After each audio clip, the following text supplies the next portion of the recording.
Viral ngayon sa social media ang isang kasalan sa Dumaguete City kung saan napahiya lang naman ang bride habang naglalakad patungo sa altar at hindi na nakapaghintay itong bastos na pari na to, nag-umpisa na habang naglalakad yung bride patungo doon sa altar.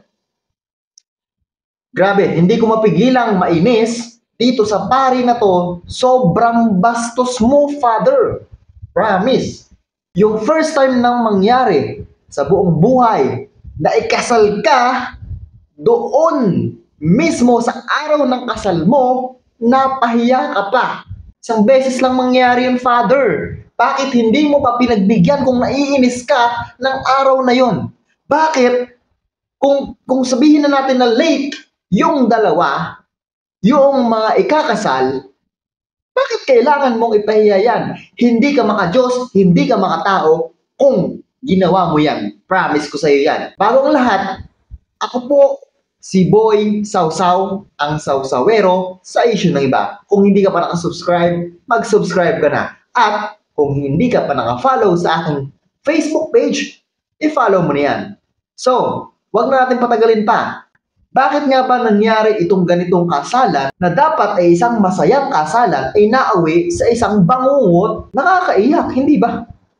Bakit nga ba nangyari? So ito ay nangyari doon sa St. Andrew Parish sa Dumaguete City. So ayon po sa aking research, ang ninang po nila sa kasal ay nagsabi doon sa mag-asawa na na-move daw yung kasal ng 9:30 na dapat ay 8 o'clock a.m. And then after po na sinabi ng kanilang ninang na na-move daw ng 9:30 a.m. yung kanilang kasal, so hindi na sila pumunta ng 8 o'clock a.m. Wala pong katotohanan yung 9:30 a.m. na kasal at tuloy pa rin po yung dating 8 o'clock a.m. And then pumunta po silang dalawa, pumunta yung dalawang mag-asawa ng 9 o'clock a.m. eksakto. Na late po yung dalawa kasi alam nyo yun, mali yung nasagap nilang balita, mali yung binigay na impormasyon ng kanilang ninang. So, okay, andun na tayo sa problemang ganun. And then, nung ikakasal na sila, naglalakad pa lang yung bride, inumpisahan na ng bastos na pare, first time lang mangyari. Bakit, Father? Diba, maka-Diyos dapat ang mga pare, makatao dapat ang mga pare. Kunting baba ng pride. Sobrang taas ng pride mo, Father. Kasi, diba, iintindihin mo lang, uunawain mo lang. Alamin mo yung sitwasyon nila, kung bakit sila na-late. Oo, for sure, alam mo kung bakit sila na-late. Diba, kasi sinabi yan mismo, sigurado. Sinabi yan ng kasama mo dyan sa simbahan. Ako po, Katoliko din ako, ha? Katoliko din po ako, pero nakakagigil yung ganitong pangyayari. Diba? Kung sinabi yan, for sure, alam mo na ganun kung bakit sila na-late, pinagbigyan mo na lang sana. So kung hindi nyo pa napanood ang video na to, tara, panoorin natin. Let's go! So ito na po yung video. Okay pa to eh. Masaya pa sila. Nauna pa yung husband niya. Nauna pa yung groom. Okay pa, masaya pa sila. Okay? Ayan, masaya pa. Panoorin natin yung buong video. Ayan, ito yung mga ninang at ninong.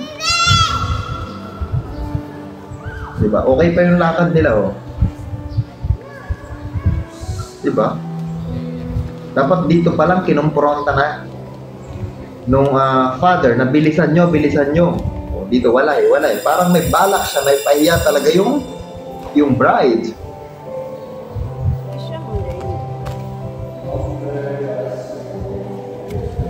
So, ayan. Ito na. Tingnan nyo, dahil sobrang rush.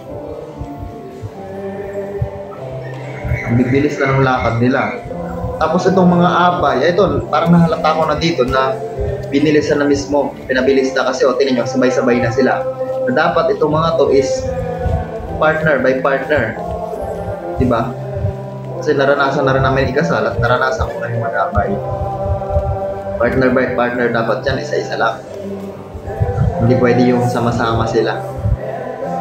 O ano to?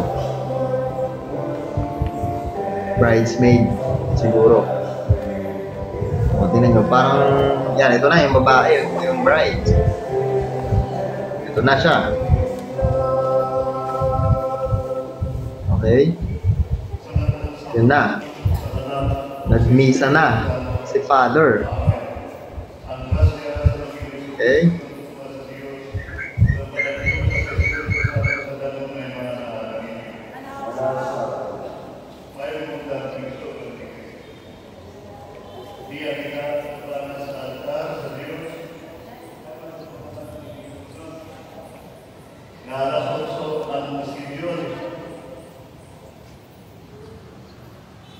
So yun, kitang-kita naman natin sa video kung anong ginawa ng father or nung pare sa kanilang mag-asawa. Siguro kung malaki-laki ang bigay, kung special or kung mayaman yung nagpapakasal, hindi ganun yung trato sa kanila. For sure yan.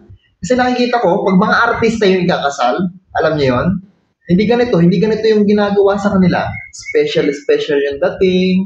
At kapag mayayaman, nasa politiko, may makikita kayong ganito? Kahit late sila, wala kayong makikita. Special pa yung dating. Sila pa yung maghihintay, mga pare pa yung maghihintay. Pero ito, grabe no, may pagkakamali man sila, pero dapat inayaan na lang, hindi ba? Hindi yung isang beses ka lang magpapakasal, gaganituhin ka. Kayo, tama ba ang ginawa ni Father? I-comment nyo nga sa ating comment section. So yun lang for today's video. Once again, this is Boy Sausaw, ang Sausawero sa issue ng iba. Thank you for watching.